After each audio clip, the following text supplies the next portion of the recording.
Boa tarde, eu sou o Maicon, aluno da disciplina de visualização de dados, e hoje vou apresentar para vocês o meu projeto final. Eu escolhi trabalhar com Random Walks, que são uma forma de modelar e visualizar eventos aleatórios ou que podem ter variações dadas ao acaso.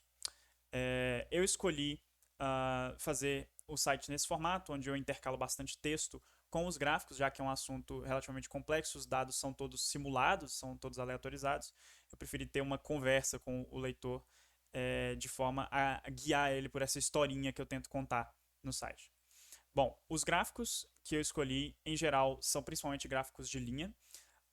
Os random walkers, ou os random walks, são formas de você identificar variações que são dadas ao acaso, geralmente aplicadas a séries temporais, mas basicamente qualquer evento que possa ter variações ao acaso, por exemplo, as movimentações de uma molécula numa solução, podem ser modeladas por processos de random walk.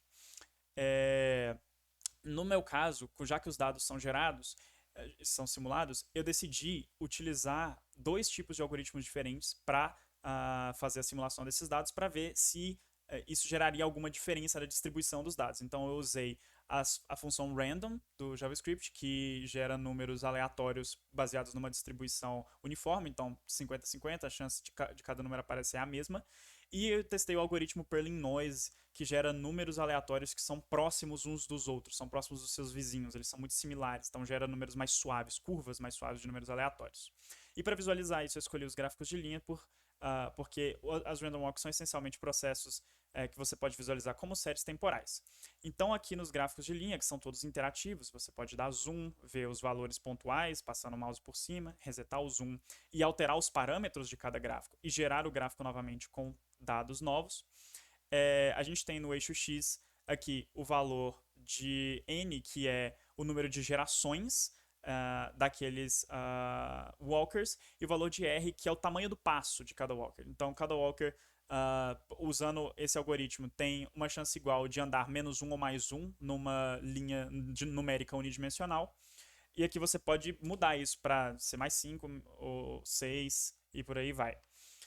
E a gente pode observar aqui que, como é uma distribuição uniforme, a gente vê que sempre há essas variações pontuais, né? Esses picos locais, assim, é uma variação bastante bruta, né? O que é esperado de um algoritmo aleatório.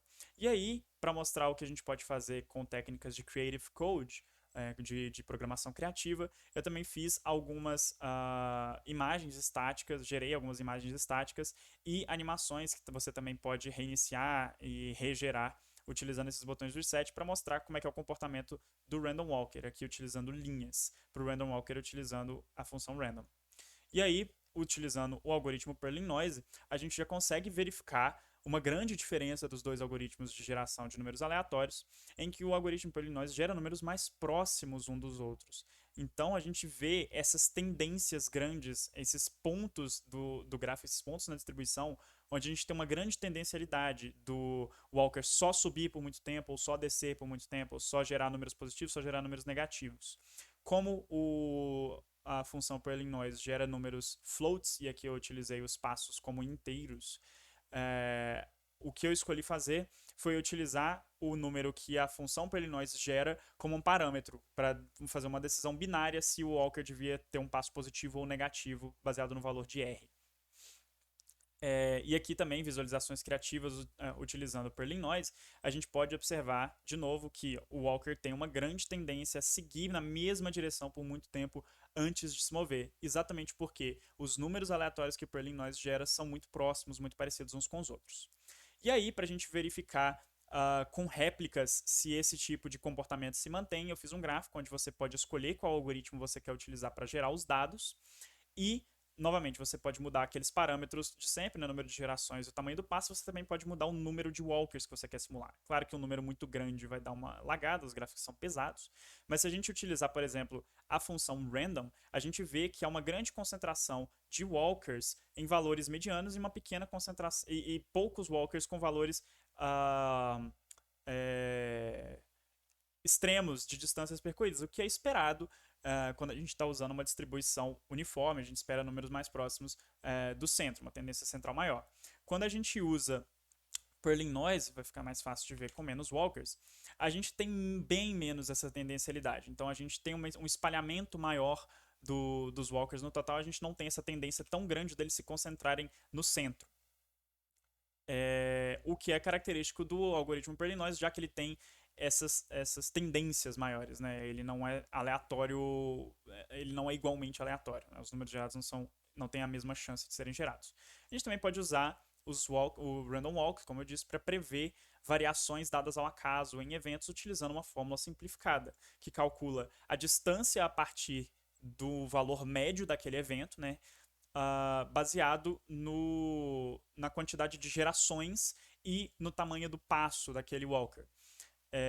E aqui eu utilizei um gráfico de barras para demonstrar a distância total percorrida por cada um dos walkers aqui que a gente está gerando. Estamos gerando 100 walkers através de N gerações. E aqui a bolinha azul, ela mostra qual que é a distância média prevista pelo cálculo, né? O cálculo também é dinâmico, então se a gente mudar os valores aqui, o cálculo também muda. Aqui uma visualização criativa utilizando vários walkers ao mesmo tempo, né? Só porque ficou bonitinho. E, por último, uma brincadeira para a gente utilizar a capacidade de predição dos random walks. A gente pode prever quantos jogos um time de beisebol, de uma liga de beisebol americana, que seja bastante mediano, então o time tem a mesma chance de ganhar ou perder seus jogos, quantos jogos ele vai ganhar a mais ou perder a mais do que meio a meio exatamente, simplesmente dado ao acaso, já que ele é um time mediano, ele não tem nenhuma vantagem. Então, baseado no cálculo, a gente consegue prever, sabendo que são, no total, 162 jogos, que esse time tem uma chance, em média, perder ou ganhar 12 a 13 jogos a mais do que o que seria o valor intermediário. E aqui, novamente, aquele gráfico de barras mostrando o total das distâncias, ou seja, dos jogos que ele ganhou ou perdeu a mais do que o meio a meio durante a liga. Bom,